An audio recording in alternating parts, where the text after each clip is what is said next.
Good morning, dear students. Welcome to my class. Today's date is 16th November.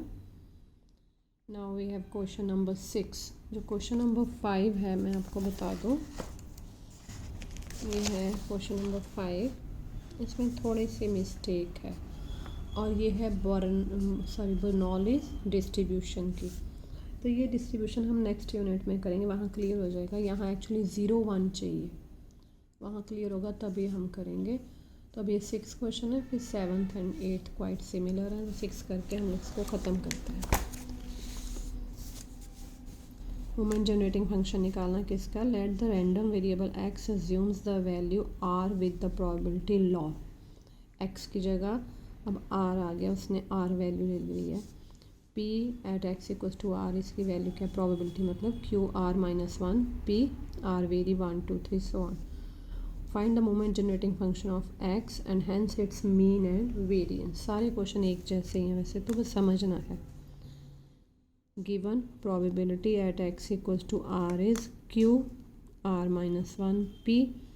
यहाँ बस यही ध्यान रखना, जो हमारा x आता था वो अब r हो गया. Therefore moment generating function mxt क्या हो जाता है, एक्सपोनेंशियल etx r वेरी 1 2 3. तो समेशन आएगा, मतलब नो डाउट ये गोइंग टू इन्फिनिटी है, लेकिन एक बार 1 ले रहा दूसरी बार 2 3. समेशन के लिए होता है, इंटीग्रेशन के लिए इंटरवल्स ही होती हैं.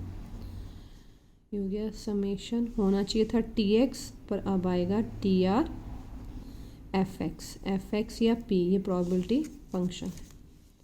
तो इसको मैं लिख लूँगी r vary 1 to infinity etr fx की वैल्यू. ये नहीं देखना यहाँ p आ सकता है, यही डाल सकती हूँ मैं, पर fx ये होता तो मैंने फॉर्मूला ही लगाया है q r -1 p r vary 1 to infinity. Mind में ये आ सकता है कि 1 टू इन्फिनिटी है तो ये कॉन्टिन्यूस वेरिएबल होगा, नहीं, क्योंकि इंटरवल्स में नहीं है ये. इसको हम ये क्या p है. r vary 1 to infinity etr q r p by q लिख लें -1 p by q taking outside summation r vary 1 to infinity. r वाली हर एक टर्म अंदर ही रहेगी q r. और इसको लिख सकते हैं p by q r vary 1 to infinity e t q r. देखो r अगर हमने 1 डाला तो ये एक टर्म आएगी, दूसरी तीसरी. इस चीज़ को अवॉइड करने के लिए मैं थोड़ा सा अरेंजमेंट और करूँगी, वो देखना. क्या किया मैंने, p by Q E T Q एक टर्म बाहर ले ली, मतलब r इक्वल्स टू 1 पे, या चलो पूरा बता देती हूँ. ये आई, फिर ई टी क्यू आर 2 डला square E T Q R cube so on infinity. हमारे पास एक जीपी बनी, फर्स्ट टर्म कॉमन रेशो ई टी क्यू. जीपी इनफाइनाइट बनी. इनफाइनाइट जीपी का जो सम होता है वो हमारी टर्म्स होती हैं 1 से स्टार्ट. तो हमने 1 बनाने के लिए ये ई टी क्यू बाहर ले लिया, ई टी क्यू अंदर आ गया 1 plus E T Q plus E T Q square so on infinity. ये आपका हो गया GP, infinite GP. 1 plus A square plus A Q so on. इसका सम क्या होता है, a ओवर 1 माइनस आर. तो यही आ गया हमारा 1. ए कौन है, ई टी क्यू. आर कौन है, ई टी क्यू. ए फर्स्ट टर्म 1 है और कॉमन रेशो क्या है, ए है यहाँ पे. तो यह आता है a ओवर 1 माइनस आर. हमारे यहाँ पे मैंने ये गलत तो लिख दिया. a 1 plus A R square, A R होता है A R square A R cube. इस तरह से चलती हैं. जीपी है इनफाइनाइट जीपी. तो ये आएगा p by Q E T Q. A आ गया 1 हमारा ओवर 1 माइनस, अच्छा क्यू क्यू तो चला गया, आर कौन है, ई टी क्यू, सॉरी ये देखना क्यू यहाँ है, मतलब पी ई t over 1 minus Q E t, ये आया हमारा moment generating function, that is M x t equals to p E t over 1 minus Q E t. ठीक, अब बात आती है क्या निकालने की, मोमेंट्स निकालने की। देखिए मोमेंट्स कब निकालते हैं, जब हम यहाँ भी टी की टर्म्स लिखते हैं एक्सपेंशन पे, लेकिन ये एक्सपेंशन तो हमें आती है, ये एक्सपोनेंशियल में है। तो अब इन केसेस में हम क्या करते हैं, डिफ्रेंशिएटिंग 1, जब ये पॉसिबल नहीं होता हमारे पास निकालना, तो हम क्या करते हैं, differentiating 1 with respect to t we have, differentiation method भी किया है एक प्रॉपर्टी में, तो क्या आ गया, d M x t over d t, derivative निकाला, पी तो कांस्टेंट है, ई टी का ई टी आया, 1 का 0 माइनस क्यू ई टी,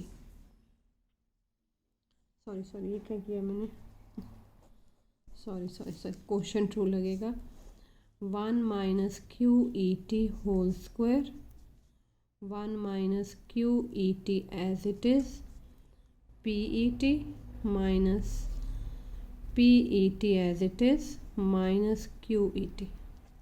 ठीक है, ये आ गया p q e two t, ओहो पहले मैंने पॉजिटिव टर्म लिखनी थी, चलो आप समझ रहे हो ना, मैं पॉजिटिव टर्म यहाँ लिख दूँ, p E T minus minus plus p q e two t, cancel, 1 minus Q E T whole square, ये आ गया P E t over 1 minus Q E T whole square, double derivative, page number आया हमारा 24, and d two M x t over d t square, सामने रखना, ये हम लिखते हैं इसका डेरिवेटिव, फिर से quotient rule, 1 minus Q E T whole 4 बन गया, 1 minus Q E T whole square, P ई टी का derivative as it is minus P E T as it is, 2 1 minus Q E T into minus Q E T, ध्यान से देखना, calculation है ये बन गया P E T minus P Q, sorry क्या हो रहा है, ये स्क्वायर है, 1 minus Q E T whole square, फिर मैंने यहाँ भी तो नहीं गड़बड़ कर दी, नहीं यहाँ ठीक किया, p E T minus minus हो गया plus 2 p q e two t minus 2 p q square e two t, कुछ गड़बड़ तो नहीं की,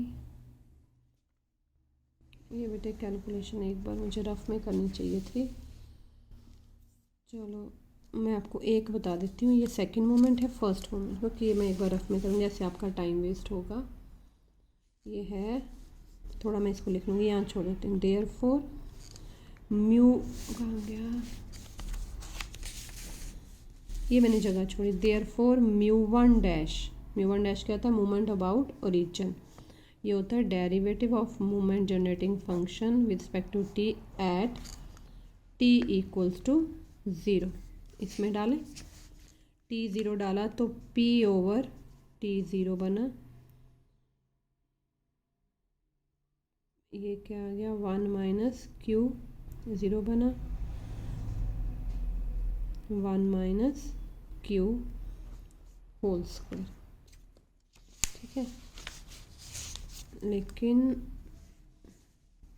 एंड म्यू टू डैश क्या आ जाएगा, second derivative of moment generating function at t equal to 0। ये मुझे निकालना पड़ेगा। जब मेरा हो जाएगा तो मैं आपको ये सेंड कर दूँगी, क्योंकि थोड़ी मुझे गड़बड़ लग रही है यहाँ एकदम कैलकुलेशन। ठीक है, तो ये क्वेश्चन था। अब ये हमारे ख़त्म हो गई एक्सरसाइज। अगर इस क्वेश्चन को आपने देखना हो, ऐसा सेम एग्जांपल है पर मैं नहीं चाहती आप करो, क्योंकि हमने डिस्ट्रीब्यूशन नेक्स्ट यूनिट में करनी है। ये सीधा मोमेंट्स ही निकालने हैं, तो इसके सबसे ज़्यादा क्वेश्चंस किए हमने, तो पेपर यहाँ तक आएगा आपका। ठीक है, फिर मैं ऐसा नहीं कि अब आपको पढ़ाना बंद कर दूँगी, क्योंकि मैं यूनिट 3 भी स्टार्ट कर दूँगी आपका। वो आपके पास रहेंगे नोट्स तो, पर पीछे आप एक एक पेज रोज का भी करें, बोथ साइड्स, तब भी आपका जब तक हाउस एग्ज़ाम है तब तक हो जाएगा। फिर कोई डाउट लगता है तो प्लीज़ आप मुझे मैसेज करिए, मैं आपको करवा दूँगी। ठीक है, thank you very much, have a nice day.